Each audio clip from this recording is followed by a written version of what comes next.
Welcome back to Canva. Quick tip here. Today I'm going to show you how to change your theme. I've got dark mode going on here. It's actually on system match, so it matches whatever my system is set on, but it's typically on dark mode.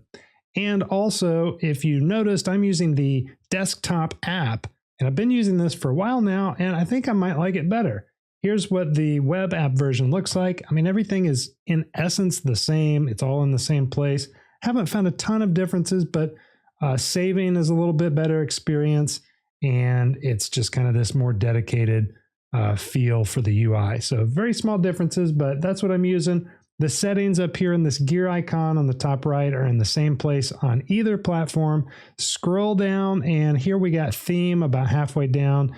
It defaults to light mode.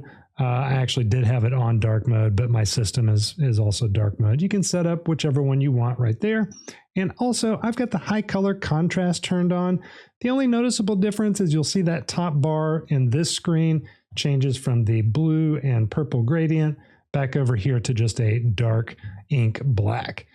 So I keep the high contrast mode on, personal preference. Hope that's helpful for you. If it was, check out this next quick tip right here. Have a great one, and goodbye.